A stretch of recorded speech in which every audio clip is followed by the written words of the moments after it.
Nama penghargaannya Knight Grand Cross. Apa artinya? Kesatria salib agung, saudara. Presiden kita, presiden muslim di negara mayoritas Islam terbesar di dunia, dapat gelar pejuang salib besar. Saya mau tanya, itu penghargaan atau penghinaan? Penghargaan atau penghinaan?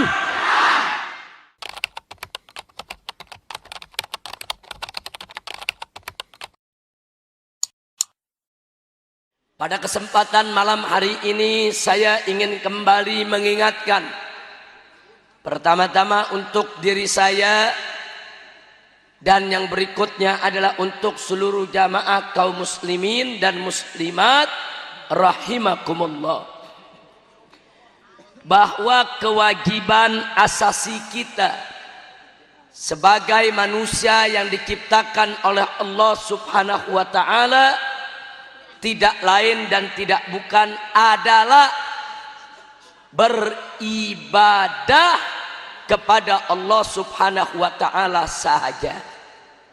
Tegas Allah nyatakan dalam surat Az-Zariyat ayat 56. Faqala ta'ala wa ma khalaqtul jinna wal insa illa liya'budun. Shadaqallahul azim. Dalam ayat ini Allah dengan tegas menyatakan, tidaklah sekali-kali aku ciptakan jin dan manusia melainkan untuk beribadah kepadaku, untuk menyembahku.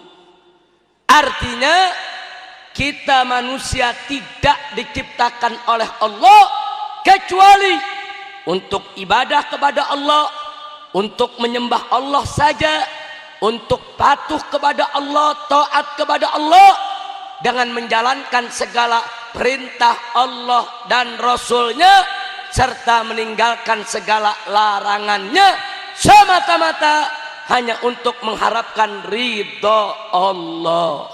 Alhamdulillah. Jadi sekali lagi, kewajiban kita harus taat kepada, harus tunduk kepada, harus patuh kepada.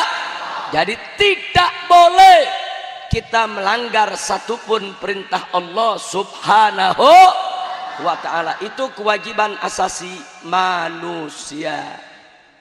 Zaman sekarang Pak, Bu, kalau kita lihat berita di televisi, di majalah, di koran, setiap hari yang dibicarakan hak asasi manusia.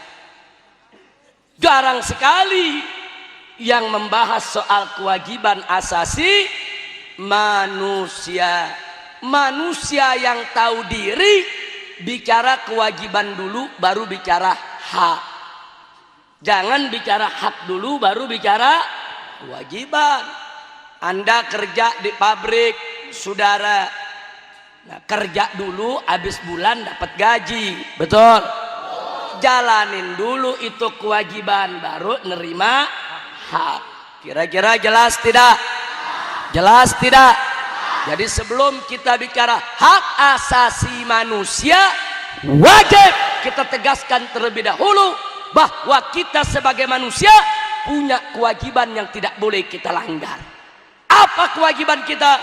Taat kepada perintah Allah, patuh kepada aturan Allah, tunduk kepada hukum Allah. Kita wajib menjalankan segala perintah Allah dan wajib untuk meninggalkan segala larangan Allah, semata-mata hanya untuk mengharapkan ridho Allah. Siap taat kepada Allah, siap patuh kepada Allah, siap jalankan kewajiban asasi manusia. Takbir. Alhamdulillah. Nah, kalau kita sudah berikrar sedemikian rupa, baru sekarang kita bicara hak kita sebagai manusia. Mau tahu tidak? Mau tahu tidak? Nah, kita bicara hak asasi manusia.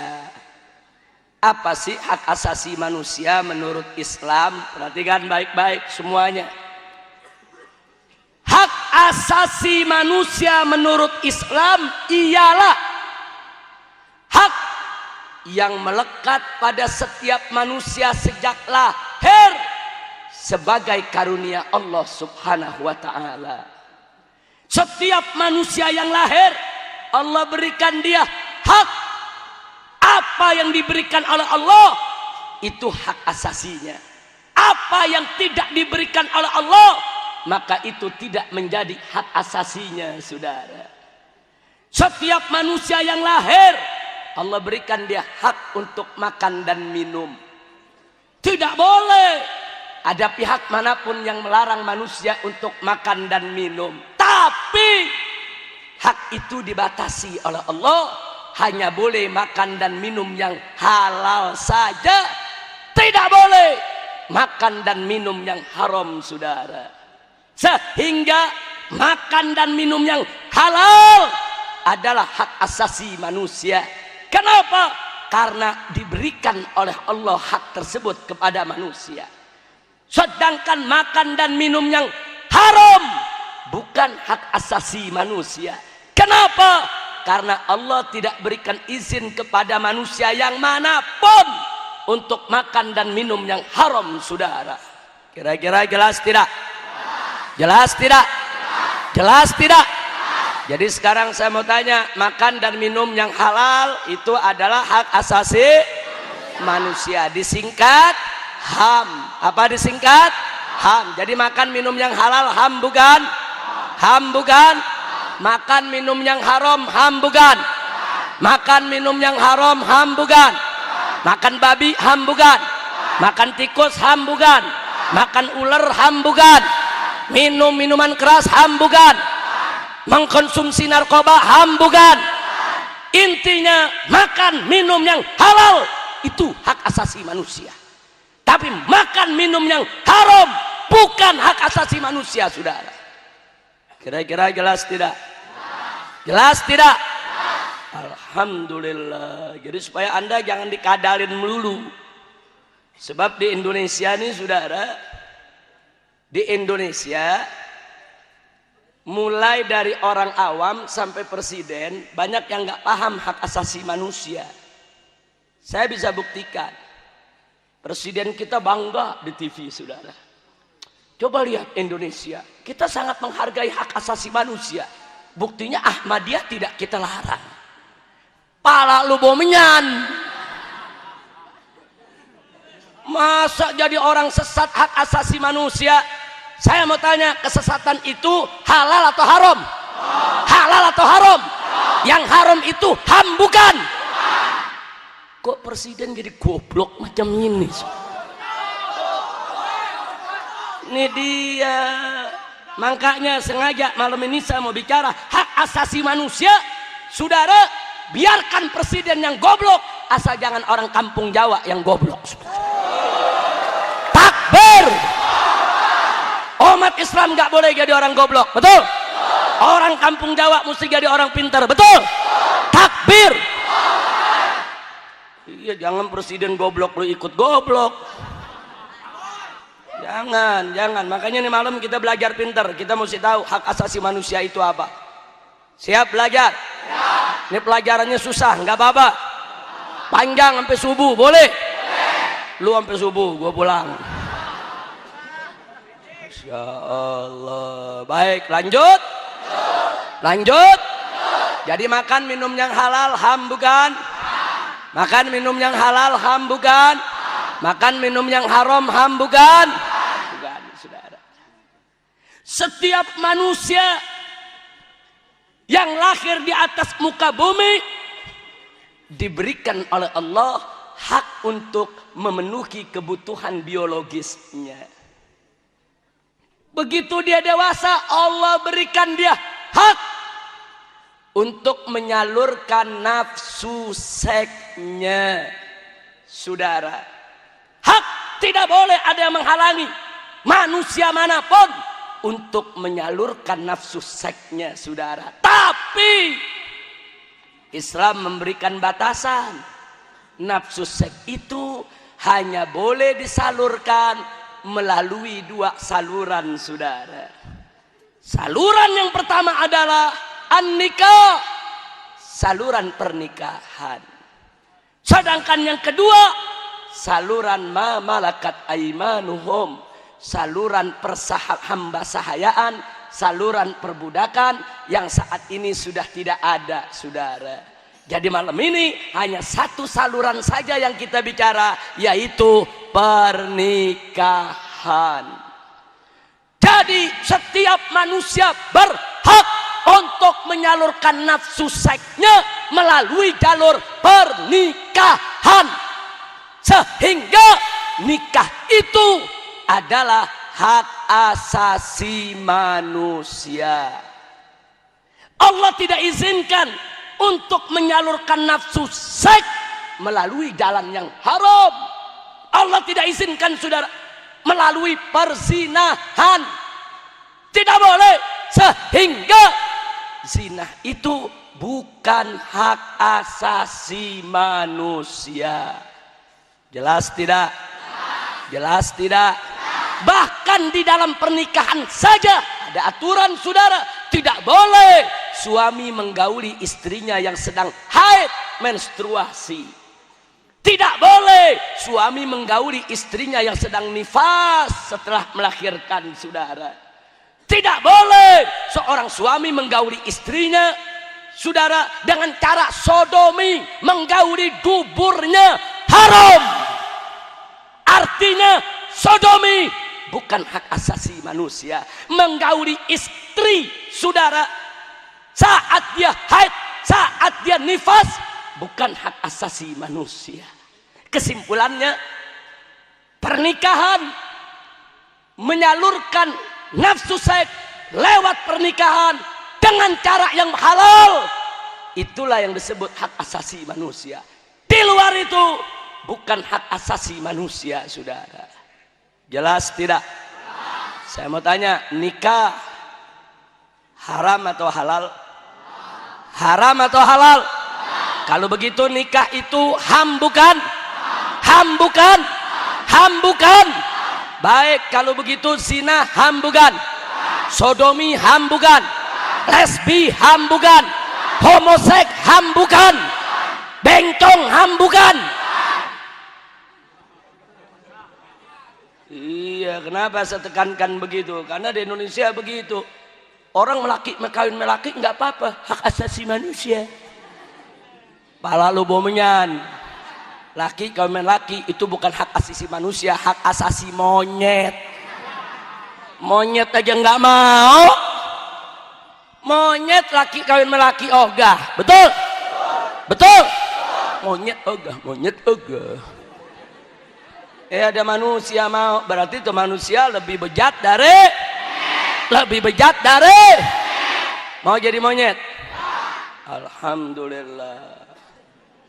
Jadi saya tanya sekali lagi, nikah ham bukan? Zina, sodomi, lesbi, alhamdulillahirabbil. Luar biasa orang kampung Jawa, pinter-pinter. Baru 5 menit belajar udah paham. Presiden gede badan nggak paham-paham. Bener-bener, saudara. Baru 5 menit belajar orang kampung Jawa. Duduknya di tanah lagi, ngerti? Lu calon presiden semua lo. Amin. Biar jadi dari kampung Jawa jadi presiden semua. Amin. Amin. Ya Rabbal alamin. Kira-kira yang saya sampaikan jelas tidak? Jelas tidak? Itu hebatnya hak asasi manusia dalam Islam, saudara. Apa hebatnya hak asasi manusia dalam Islam? Pertama, dia terikat dengan peraturan Allah Subhanahu wa ta'ala, bahwa hak asasi manusia adalah karunia Allah, sehingga mustahil Allah memberikan karunia kepada manusia dengan hak yang melanggar kewajiban manusia kepada Allah itu sendiri, saudara. Mustahil Allah memberikan hak kepada manusia untuk durhaka kepada Allah, untuk melanggar daripada perintah Allah, untuk melakukan daripada larangan Allah. Mustahil. Kalau Allah memberikan hak kepada manusia, pasti hak yang tidak bertentangan dengan hukum Allah Subhanahu wa ta'ala. Itulah karenanya hak asasi manusia dalam Islam tidak boleh bertentangan dengan kewajiban asasi manusia. Kalau begitu hak asasi manusia dalam Islam indah tidak? Bagus tidak? Teratur tidak? Tersistem tidak? Bangga tidak jadi orang Islam? Takbir! Alhamdulillah. Itu pertama, bahwa hak asasi manusia dalam Islam tidak bertentangan dengan kewajiban asasi manusia. Alhamdulillah. Yang kedua, hak asasi manusia dalam Islam statis, tetap, istiqamah, tidak berubah-ubah, saudara. Kita buktikan, saudara. Dulu di zaman Nabi nikah halal, zaman sekarang halal, sampai kiamat halal. Dulu di zaman Nabi zina haram, zaman sekarang haram, sampai kiamat haram. Wala taqrabuz zina innahu kana fahisyatan wa sa'a sabila. Jangan sekali-kali kau dekati zina, karena zina itu adalah perbuatan keji dan seburuk-buruknya jalan. Na'udzubillah min dzalik. Mari kita lihat. Jadi nikah zaman Nabi merupakan hak asasi manusia. Zaman sekarang tetap nikah itu hak asasi manusia. Sampai kiamat tetap nikah itu hak asasi manusia. Di zaman Nabi zina itu haram, bukan hak asasi manusia. Di zaman sekarang zina juga bukan hak asasi manusia. Sampai kiamat zina bukan hak asasi manusia, saudara. Makanya saya mau tanya, kalau begitu aturan hak asasi manusia dalam Islam berubah-ubah atau tetap? Berubah-ubah atau tetap? Istiqomah tidak? Istiqomah. Pelin-pelan tidak? Tidak, saudara. Sesuai aturan Allah. Apa-apa yang Allah dan Rasulnya sudah haramkan, sampai kiamat dia tetap haram. Apa-apa yang Allah dan Rasulnya sudah halalkan, sampai kiamat dia tetap halal, saudara. Ini hebatnya hak asasi manusia dalam ajaran Nabi kita Sayyiduna Muhammad sallallahu alaihi wasallam. Jadi yang pertama, sebetulnya banyak, malam ini cuma 2 saja saya sampaikan. Kehebatan hak asasi manusia dalam Islam. Yang pertama, tidak bertentangan dengan kewajiban asasi manusia. Yang kedua, tetap tidak berubah-ubah. Mau nambah? 2 aja deh. Udah malam. 1 lagi, 1. Jangan banyak-banyak. Kalau saya sebutin semua ada 10. 3 aja, 3. Ganjil, witir. Innallaha witrun yuhibbul witra. 3. Yang ketiga, hak asasi manusia dalam Islam tidak berdiri sendiri, tapi dia terikat dengan hak-hak lainnya, saudara. Mana dalilnya? Tatkala Sayyidina Salman Al-Farisi mengatakan kepada Sayyidina Abu Darda radhiyallahu taala anhuma, Salman mengatakan, ya Abu Darda, inna li rabbika 'alaika haqqan wa inna li nafsika 'alaika haqqan wa inna li ahlika 'alaika haqqan.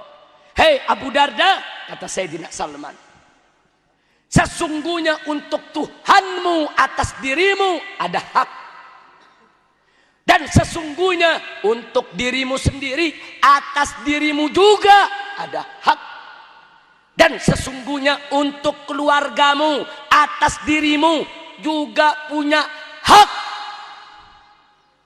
Fa'ti kulladzi haqqin haqqahu. Karenanya kata Sayyidina Salman, berikan setiap yang punya hak sesuai dengan haknya masing-masing. Allah punya hak, berikan hak Allah. Pribadi kita punya hak, berikan buat diri kita. Keluarga kita juga punya hak, berikan hak keluarga kita, saudara.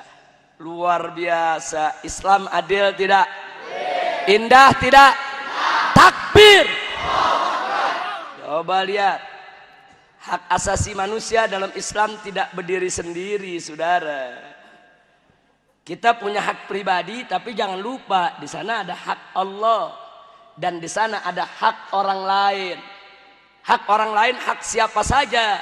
Hak keluarga, hak tetangga, hak masyarakat, hak bangsa dan negara. Semua punya hak, saudara. Jadi dalam Islam, hak asasi manusia yang dimiliki pribadi tidak berdiri sendiri. Hak asasi manusia yang kita punya tidak boleh merugikan hak orang lain, tidak boleh merugikan hak keluarga, tidak boleh merugikan hak Allah. Tidak boleh. Antara hak Allah, hak pribadi, dan hak orang lain harus saling menyempurnakan dan melengkapi. Bukan yang satu merampas hak yang lain, saudara. Subhanallah. Yang begini ini tidak ada dalam hak asasi manusia barat punya, saudara. Nggak ada. Yang begini cuma ada dalam hak asasi manusia menurut pandangan Islam.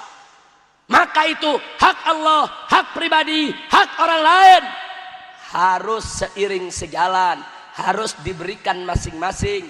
Nggak boleh yang satu diambil, yang lain dibuang, saudara.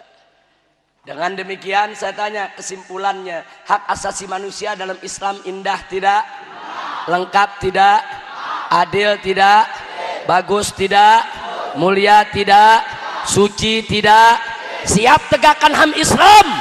Siap bela HAM Islam? Takbir! Tuh HAM Islam, saudara. Sudah tahu HAM Islam? Sudah paham? Betul? Bagus. Sekarang kita masuk HAM Barat. Bukan Hambalang. Hambalang tempat korupsi tuh. Belum ditangkap-tangkepin lagi yang korupsi. Mudah-mudahan buru-buru ditangkap semua. Amin. Amin.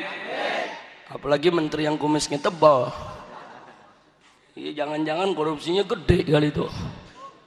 Mudah-mudahan biar buru-buru diberesin semua. Amin. Ya Rabbal Alamin. Sekarang kita bicara hak asasi manusia menurut Barat, atau kita singkat HAM Barat. Apa sih beda HAM Barat dengan HAM Islam? Kita lihat dulu definisinya. Tadi HAM Islam ialah hak yang melekat pada setiap manusia sejak lahir sebagai karunia Allah. Itu HAM Islam, saudara.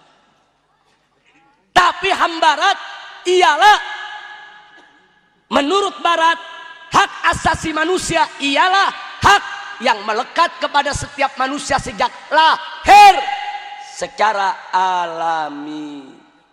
Maksudnya secara alami, dia sebagai karunia alam, bukan karunia Allah.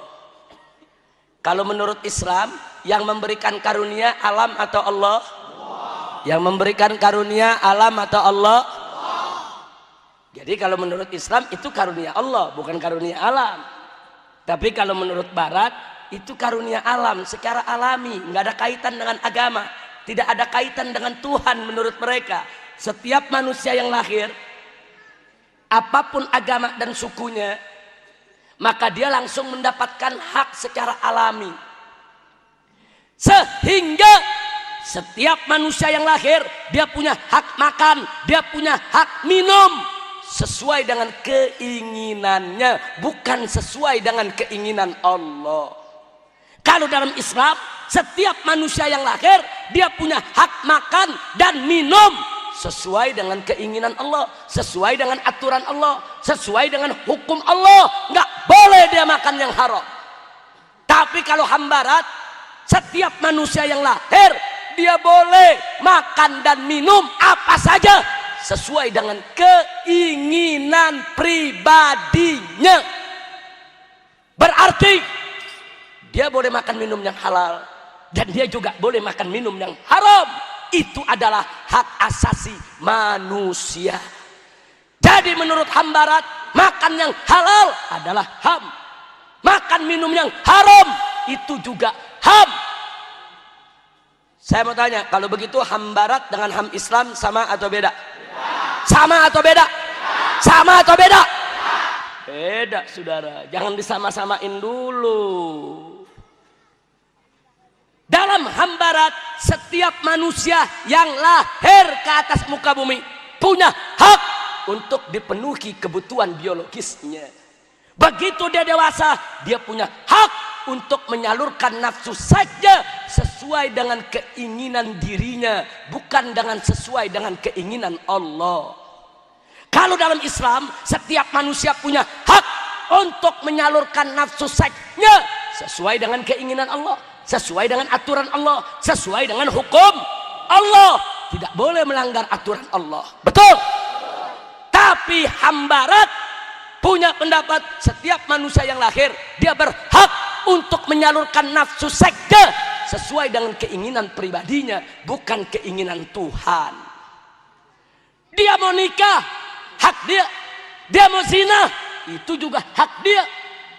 Dia tidak terpenuhi kebutuhan biologisnya kalau kawin dengan yang lain jenis. Justru dia merasa terpenuhi kebutuhan biologisnya kalau dia kawin dengan yang sejenis. Jadi kalau memang itu merupakan kebutuhannya, itu adalah hak asasi manusia. Mau laki kawin dengan laki, mau perempuan kawin dengan perempuan, hak asasi. Luar biasa. Kalau begitu ham barat sama ham Islam sama atau beda? Sama atau beda? Saya mau tanya, yang mulia yang mana, ham barat atau ham Islam? Yang suci yang mana? Yang agung yang mana? Yang bersih yang mana? Yang jorok menjijikkan yang mana? Jorok itu ham, saudara. Laki sama laki boleh kawin, lesbi boleh, homoseks boleh, sodomi boleh. Mau sodomi istri, mau sodomi orang lain, hak asasi manusia. Makanya hati-hati kalau bicara hak asasi manusia.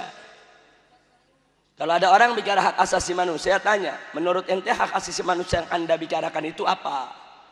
Jangan ngomong hak asasi manusia dulu, definisikan dulu, takrifkan dulu.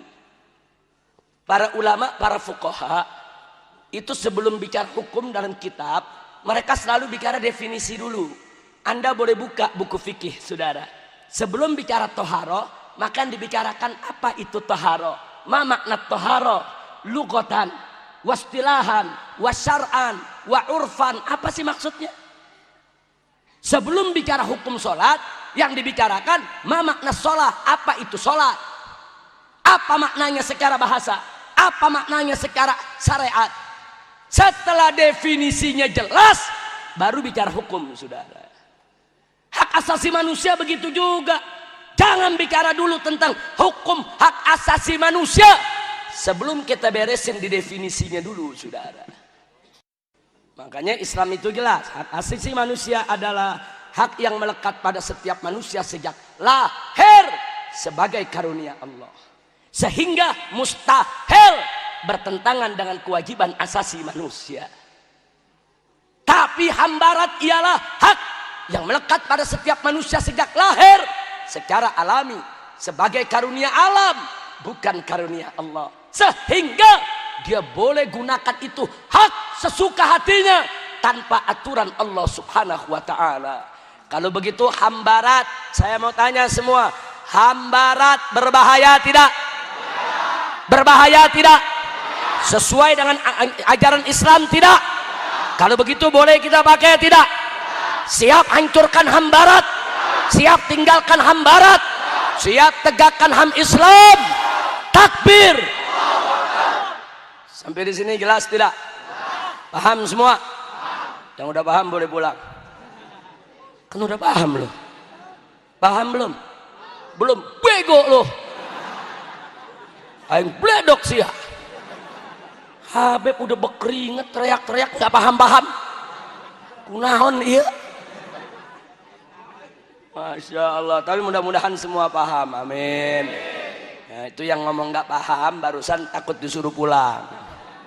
Nah, tapi mudah-mudahan semua paham. Amin. Ayo semuanya terang. Ngartos dengartos. Sadayana ngartos. Alhamdulillah. Cager, bager. Oh, begitu dong orang kampung Jawa. Alhamdulillah. Sudah atau lanjut nih? Lanjut. Tadi ham Islam saya sebutkan 3 keistimewaannya. 1, tidak bertentangan dengan kewajiban asasi manusia. Betul? 2, tetap statis istiqomah, tidak berubah-ubah saudara. Jangan lupa ini. 3, hak asasi manusia dalam Islam tidak berdiri sendiri, tapi bergandengan dengan hak Allah dan hak orang lain. Alhamdulillah. Bagaimana dengan HAM Barat? Mari kita lihat kebalikannya saudara. 1, HAM Barat bertentangan dengan kewajiban asasi manusia. Kenapa? Karena dia tidak mau tunduk kepada hukum Allah. Berarti HAM Barat dengan kewajiban asasi manusia sejalan atau bertentangan? Sejalan atau berlawanan? Kalau begitu HAM Barat dengan HAM Islam sama atau beda? Kenapa? HAM Islam sejalan dengan kewajiban asasi manusia. HAM Barat berlawanan dengan kewajiban asasi manusia. Jelas? Yang kedua, HAM Islam tetap tidak berubah-ubah. Nikah di zaman Nabi adalah HAM, di zaman sekarang tetap HAM, sampai hari kiamat tetap HAM. Zina haram, di zaman Nabi bukan HAM, di zaman sekarang bukan HAM, sampai kiamat bukan HAM. Berubah atau tetap? Tetap. Kalau Barat enggak begitu. Kalau Barat tergantung pesanan. Tergantung pesanan. Saya bisa buktikan saudara. Mau bukti? Betul? Saya berikan 2 bukti saudara. Bukti internasional. Yang pertama, Perserikatan Bangsa-Bangsa pada tahun 1966 membuat satu resolusi keputusan bahwa hukuman mati tidak melanggar HAM. Tahun 66, hukuman mati tidak melanggar HAM. Kenapa begitu? Karena banyak negara Islam masih memberlakukan hukum qisas, hukuman mati saudara. Nah, kalau saat itu hukuman mati dilarang, nanti negara-negara Arab, negara-negara Islam nggak mau masuk PBB saudara. Untuk menarik supaya mau masuk PBB, nggak dilarang dulu, nggak apa-apa, hukuman mati tidak melanggar HAM. Tapi pada tahun 1989 keluar resolusi PBB yang baru yang menyatakan bahwa hukuman mati melanggar HAM. Kenapa? Begitu negara Islam udah rame-rame jadi negara anggota PBB, begitu negara Arab udah rame-rame jadi anggota PBB, dirubah oleh dia bahwa hukuman mati melanggar HAM, sehingga hukum qisas nggak boleh diberlakukan karena melanggar HAM. Luar biasa saudara. Saya tidak mau ceritakan soal perubahannya, tapi menarik. Lihat, tahun 66 saudara, hukuman mati itu tidak melanggar HAM. Dia bagian dari hak asasi manusia. Tapi tahun 89 berubah, hukuman mati saudara melanggar HAM. Tadinya dianggap HAM, kini dianggap bukan HAM. Kalau begitu HAM menurut Barat saudara tetap atau berubah? Tetap atau berubah? Bisa berubah saudara. Besok bisa boleh lagi saudara, tergantung pesanan. Tergantung pesanan. Kalau Islam tergantung pesanan atau tergantung Allah? Allah punya aturan. Kalau Allah sudah katakan boleh, boleh. Allah katakan tidak, tidak, titik. Bukan berdasarkan pesanan saudara. Jelas? Paham semua? Yang kedua contohnya saudara, perhatikan baik-baik. Pada tahun 1919 di Amerika Serikat minuman keras dilarang saudara. Di Amerika Serikat dibuat undang-undang anti minuman keras. Untuk sosialisasi undang-undang tersebut, Amerika menghabiskan biaya $60.000 US.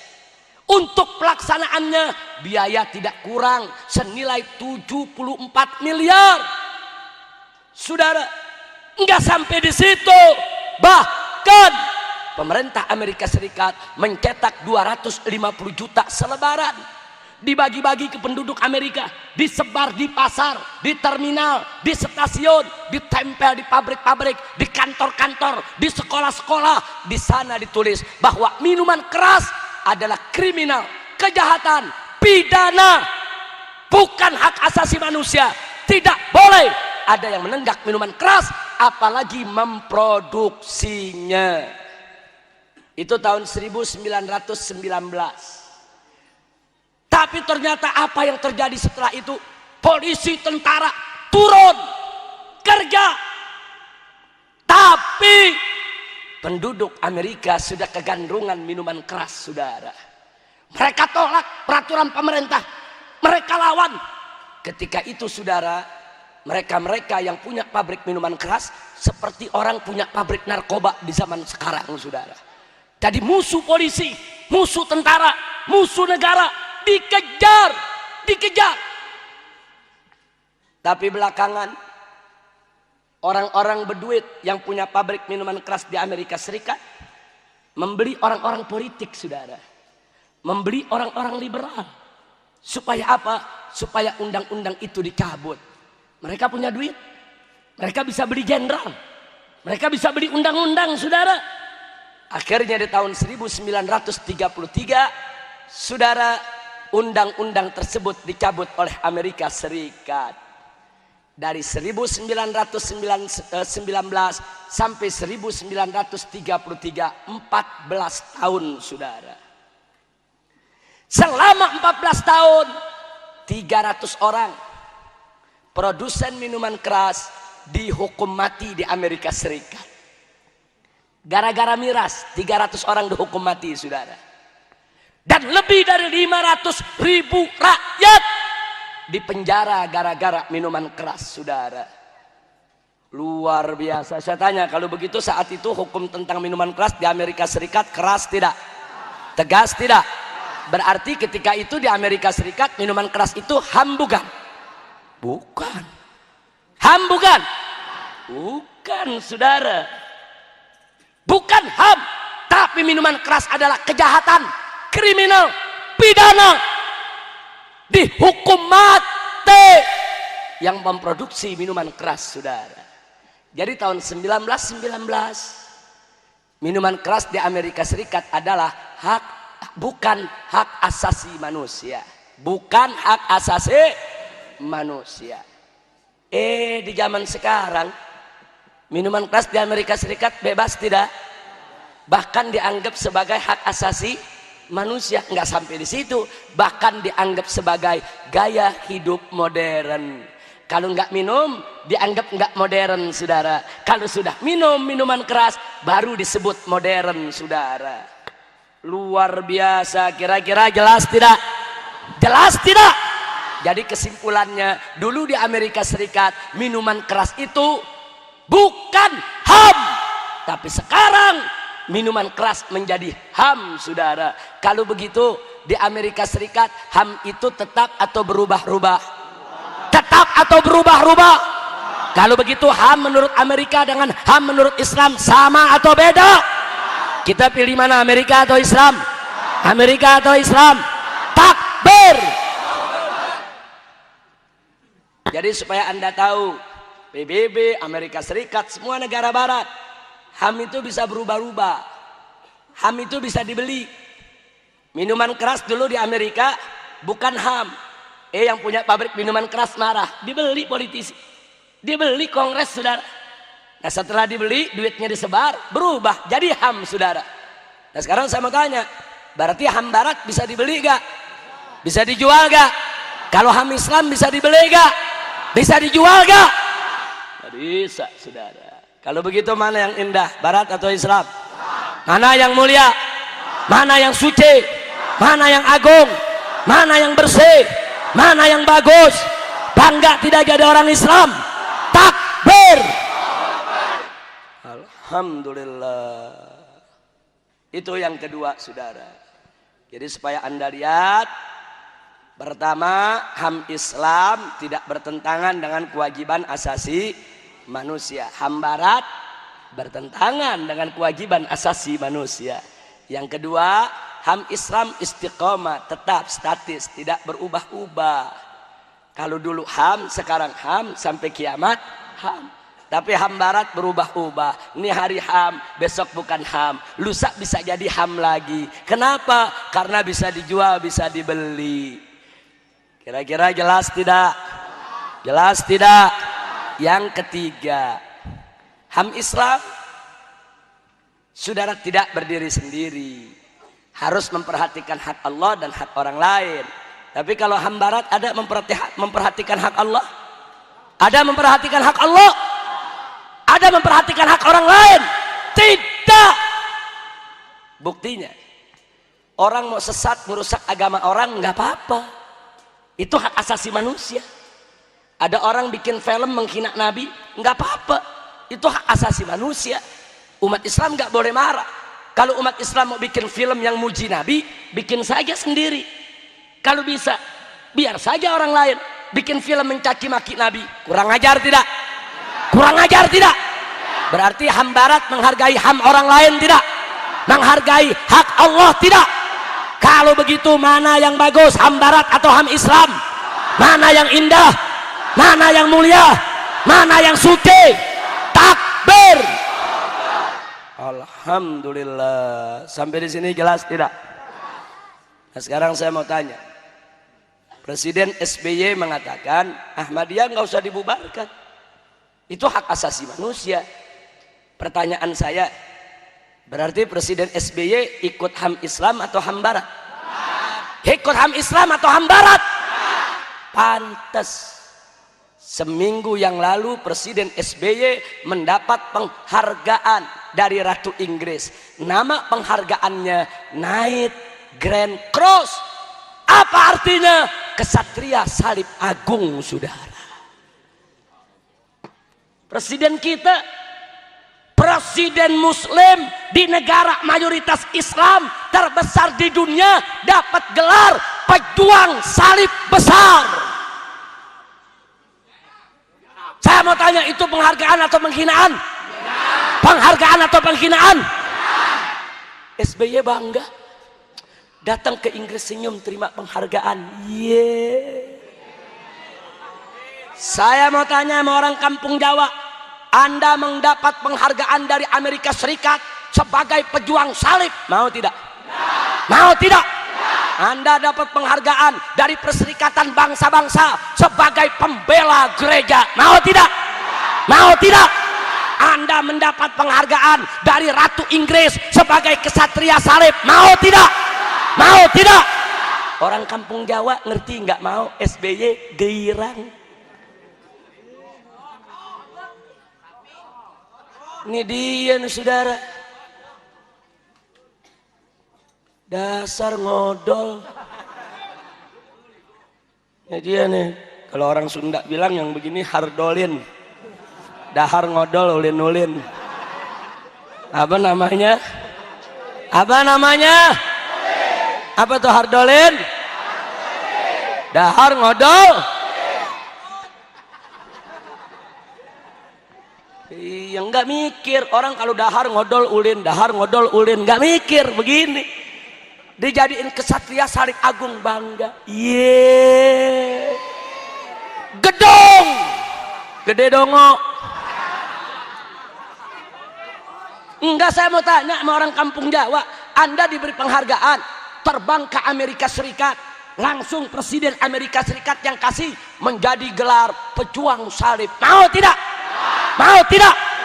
Anda berangkat ke Inggris dikasih gelar kesatria salib, mau tidak? Anda dibawa ke Perserikatan Bangsa-Bangsa dikasih gelar saudara pejuang Kristus, mau tidak? Presiden mau, saudara? Bangga loh. Bangga pakai syukuran. Innalillahi. Saya nggak kaget kenapa presiden dapat gelar pejuang salib. Saya nggak kaget. Satu, aliran sesat dibela.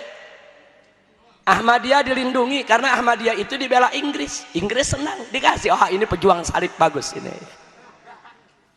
Gereja liar di mana-mana dibiarkan dibela. Kalau umat Islam tutup, umat Islam disalahin. Betul?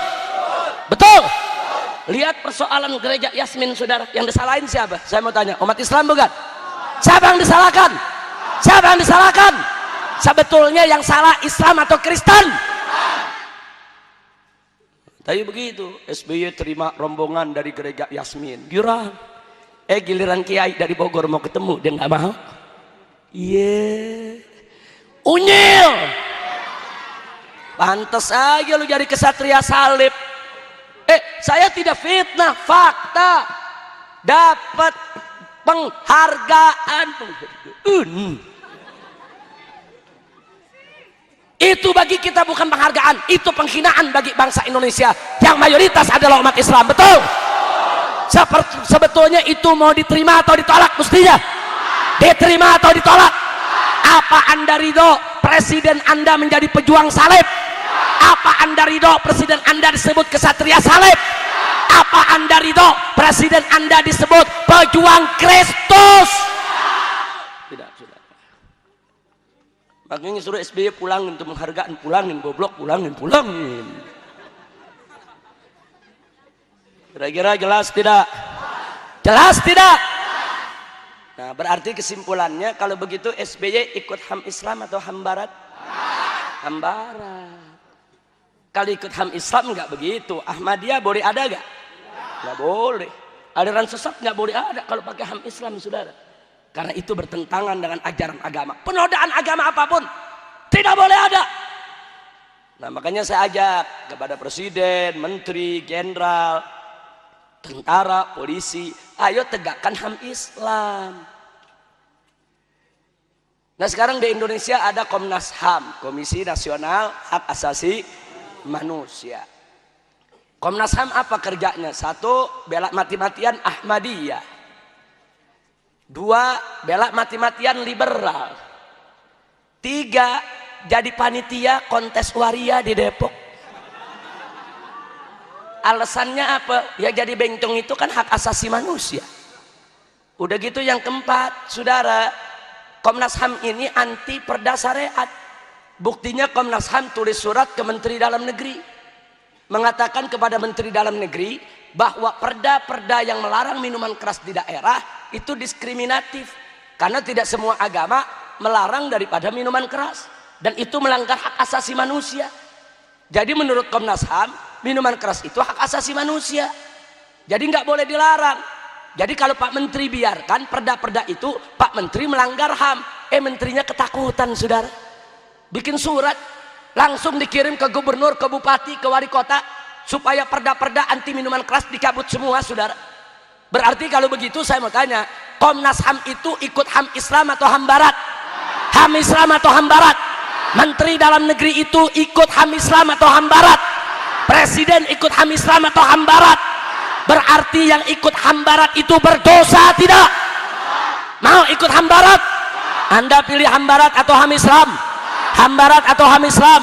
Siap tegakkan HAM Islam, siap perjuangkan HAM Islam, siap hancurkan HAM Barat. Takbir.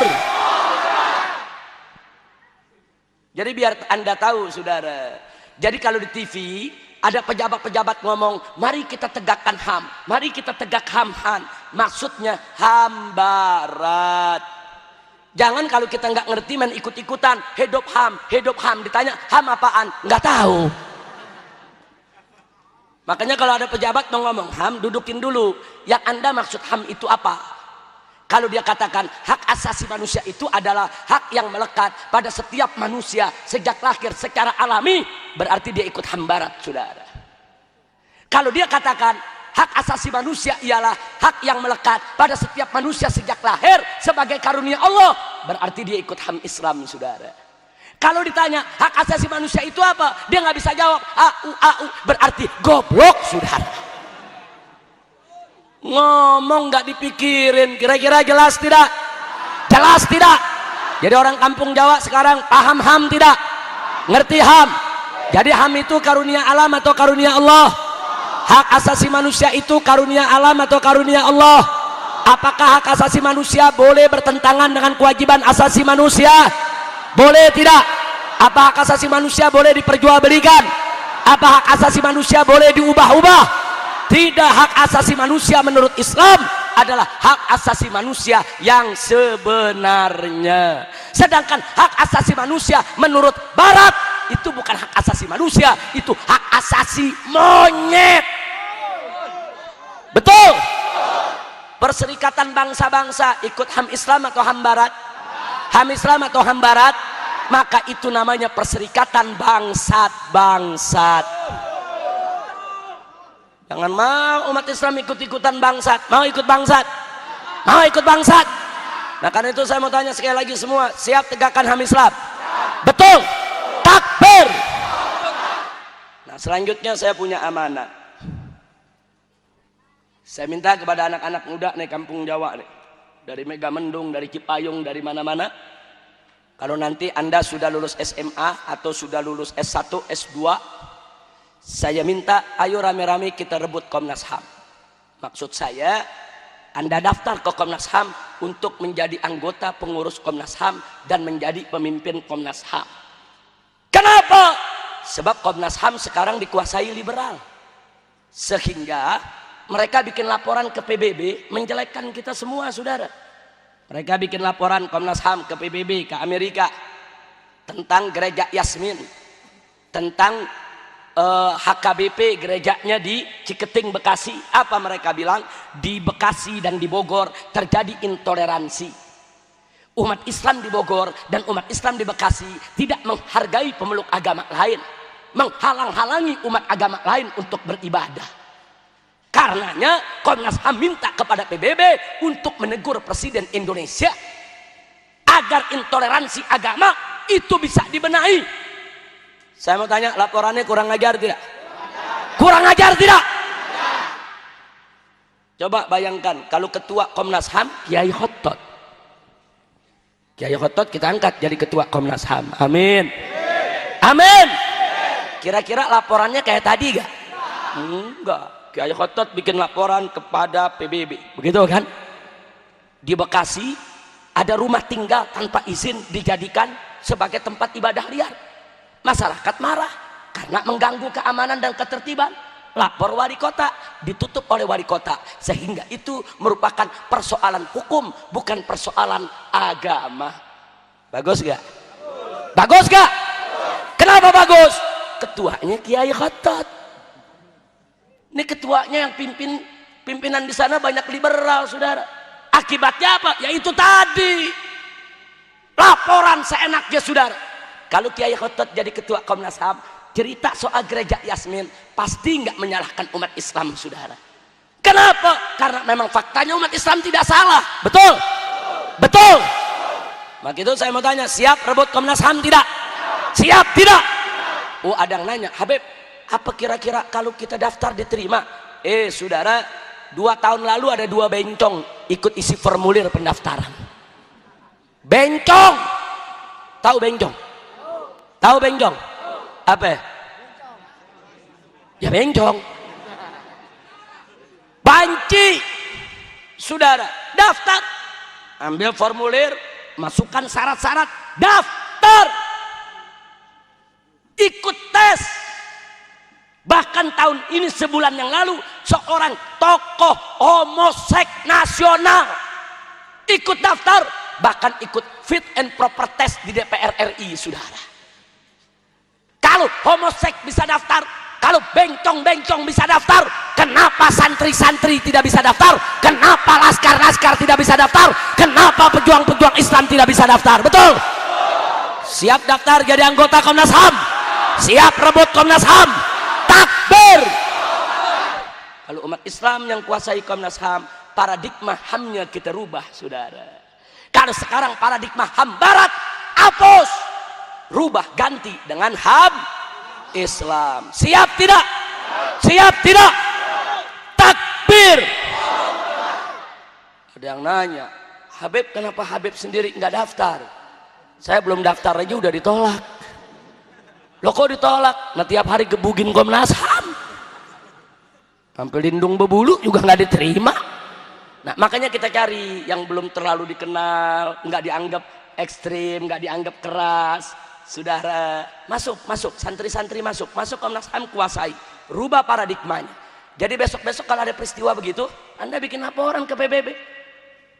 Anda nggak ngejelek-jelekin umat Islam, Anda nggak ngejual negara, saudara. Betul? Siap rebut Komnas HAM? Takbir! Nah tapi kalau kita udah daftar baik-baik ditolak. Ini mana nih orang kampung Jawa? Ini demen tablik semua, jangan diterima. Anak kiai, ini nggak usah diterima. Anak Habib, nggak usah diterima. Nah semua Islam yang daftar nggak diterima. Giliran kafir diterima, bencong diterima, giliran liberal diterima. Ya sudah, kalau memang kita semua nggak diterima, yang diterima kafir, bencong, sama liberal, rame-rame kita bubarin Komnas HAM, saudara. Siap tidak? Takbir. Siap rebut Komnas HAM. Kalau mereka halangi, siap bubarkan Komnas HAM. Takbir. Nah, makanya presiden, menteri, gubernur jangan takut sama Komnas HAM. Dikit-dikit diancam, presiden takut, kencing-kencing. Ditakut-takutin dikit, menteri dalam negeri, saudara nggak bisa tidur, meriang, bikin surat. Jangan. Kalau mereka tidak mau ditakut-takuti, pakai HAM Islam.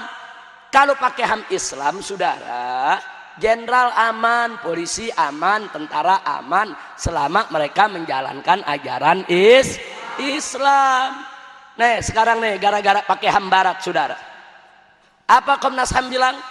Komnas HAM meminta, merekomendasikan supaya pemerintah Republik Indonesia minta maaf kepada PKI. Kurang ajar. Saudara, mereka bilang PKI itu korban, PKI itu dizalimi, PKI itu patut dikasihani, PKI itu korban, sehingga pemerintah wajib minta maaf kepada PKI. Kurang ajar tidak? Kurang ajar tidak? Dan yang saya lebih sesalkan lagi, ada oknum pimpinan di NU dan di Banser yang ikut setuju pemerintah diminta untuk minta maaf kepada PKI, saudara. Biadab. Biar mereka tahu, saudara, dulu orang-orang tua kita di NU, dulu orang-orang tua kita di Banser, mereka yang mati-matian perang melawan PKI di mana-mana, saudara. Betul. Kalau tidak ada NU, kalau tidak ada Banser, saudara, orang-orang tua kita, kiai-kiai kita sudah disembelih oleh PKI. Kalau pemerintah minta maaf kepada PKI, kalau PKI dianggap tidak salah, berarti orang tua kita dulu yang perang lawan PKI, yang di NU, yang di Muhammadiyah, yang di Banser, semuanya bersalah, saudara. Makanya tadi saya katakan ini oknum biadab, tidak tahu diri. Kau salahkan kiaimu sendiri, kau salahkan ulamamu sendiri, kau salahkan ormasmu sendiri, biadab. Maka itu saya mau tanya, dulu NU perang lawan PKI, saya mau tanya, yang salah NU atau PKI? NU atau PKI? Dulu Banser lawan PKI, yang salah Banser atau PKI? Siap bela NU, siap bela Banser, takbir. Enaknya pemerintah disuruh minta maaf, saudara. Hati-hati. Kalau pemerintah minta maaf kepada PKI, satu, berarti tentara salah, NU salah, Muhammadiyah salah, Banser salah, karena mereka semua ikut perang melawan PKI, saudara. Dua, berarti seluruh orang-orang PKI yang menjadi korban wajib diganti rugi, saudara. Satu nyawa mungkin 1 miliar, cacat mungkin 1,5 miliar per orangnya. Pemerintah wajib bayar itu semua, saudara. Tiga, berarti orang-orang tua kita yang saat ini masih hidup, yang dulu di NU, yang dulu di Banser, yang dulu ikut perang lawan PKI, harus diajukan ke pengadilan untuk disidang karena melanggar HAM, saudara. Kurang ajar tidak? Kurang ajar tidak? Maka itu saya katakan di sini, saudara, kalau Presiden SBY coba-coba minta maaf kepada PKI, berarti Presiden goblok. Goblok. Kenapa saya katakan goblok? Presiden dari Angkatan Darat Republik Indonesia, saudara, dari tentara dulu ikut berperan menumpas PKI di mana-mana. Kalau sampai PKI dinyatakan tidak bersalah, pemerintah minta maaf kepada PKI, berarti tentara salah, Angkatan Darat salah, NU salah, santri salah, biadab. Anda tahu, saudara, di Banyuwangi NU lagi bikin tablik akbar macam ini, saudara. Di tahun 65, saudara, NU bikin tablik akbar semacam ini, masuk orang-orang PKI, saudara, nasi bungkus mereka diracuni semuanya. Anda bayangkan ratusan jadi korban, 75 orang mati di tempat, saudara. Di Madiun ada pabrik gula, pabrik tebu, saudara. Orang-orang NU satu kampung ditangkepi, dibawa ke pabrik tersebut, disembelih satu persatu, saudara. Saking banyaknya yang disembelih, itu darah yang mengalir di pabrik gula tersebut, itu lewat dari mata kaki, saudara. Saya tanya PKI biadab tidak? Biadab tidak? Ini Bapak Menteri kita sekarang yang namanya Pak Dahlan Iskan, ini yang sedang beken lagi lawan DPR, saudara. Itu dulu punya pondok pesantren, beliau punya bapak. Diserang oleh PKI, dihancurkan oleh PKI, kiainya dibunuh, santrinya dibunuh. Pak Dahlan Iskan sebagai menteri masih bisa jadi saksi, saudara. Saksi kebiadaban PKI, kebobrokan PKI, kezaliman PKI. Kiai dibunuh, santri dibunuh, NU marah, Bansar marah, angkat senjata, melakukan perlawanan, dihabisi PKI.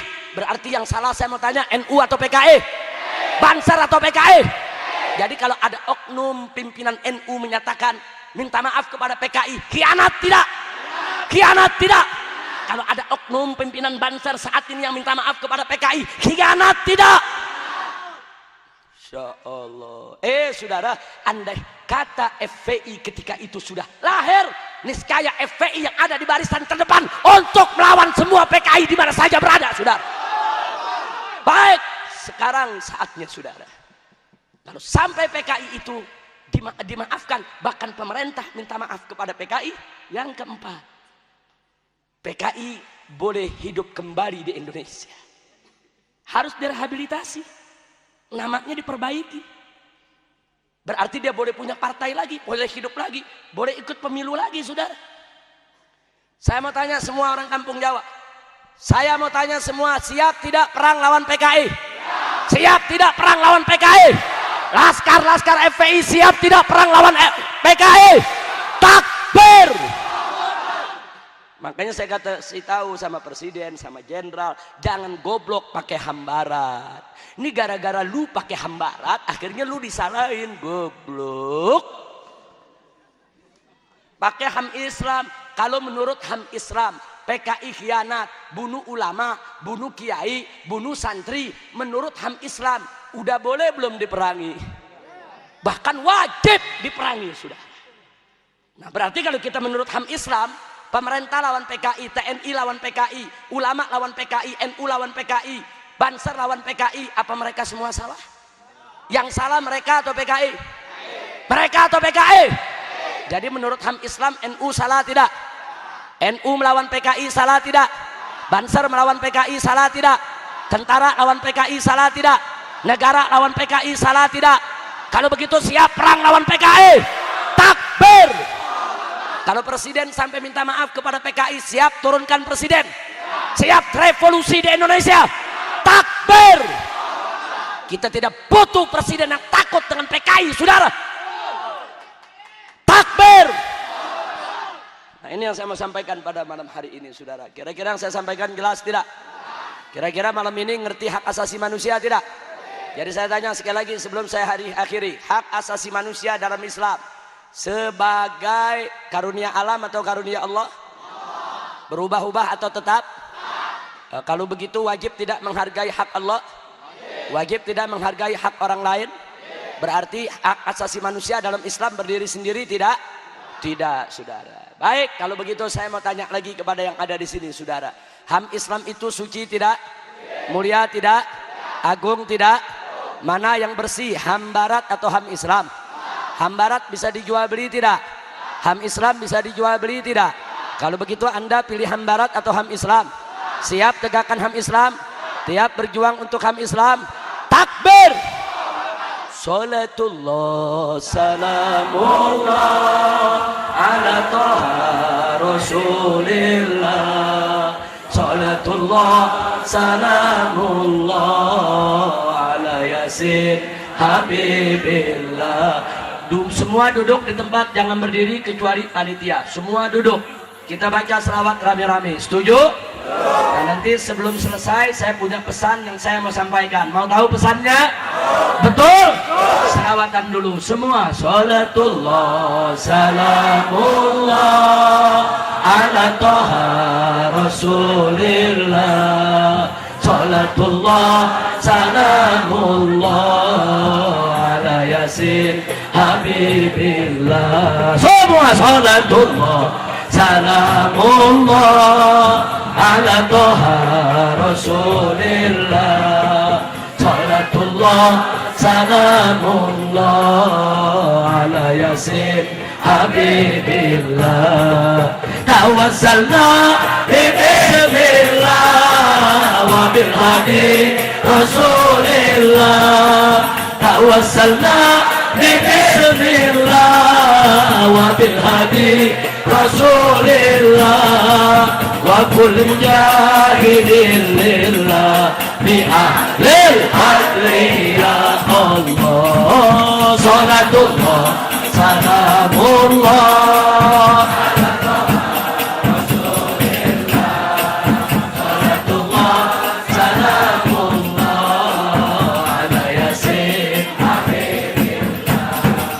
ilahi salimil ummah minal afati wan nikmah.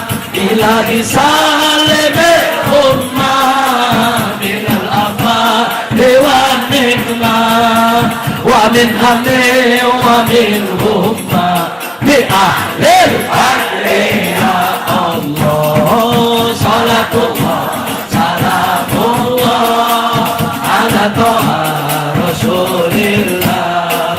Salatullah salamullah ala yasin habibillah.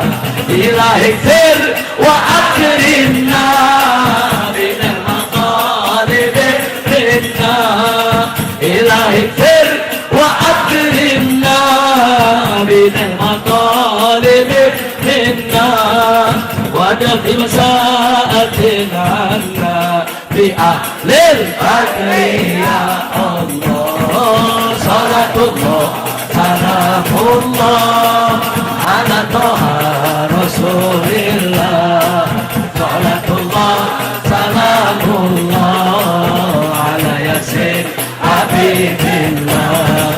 Wa salli ala nabiyil barri bila addin wala asrin. Wa salli ala nabiyil barri bila addin wala asrin. Wa ali sadatin hurrin bi ahlil hadri ya Allah. Salatullah salamullah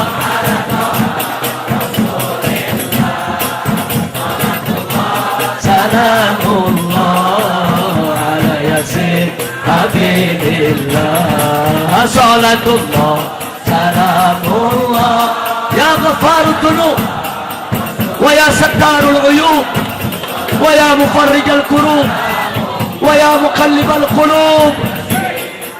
Ilahana اغفر لنا ذنوبنا واستر عيوبنا وفرج كروبنا وثبت قلوبنا على دينك يا رب العالمين. يا إله يا إله الحق إلهنا تقبل دعاءنا ولا تخيب رجاءنا ولا تقطع منانا وبلغ مقاصدنا وحصل مرادنا واقض حاجاتنا يا رب العالمين.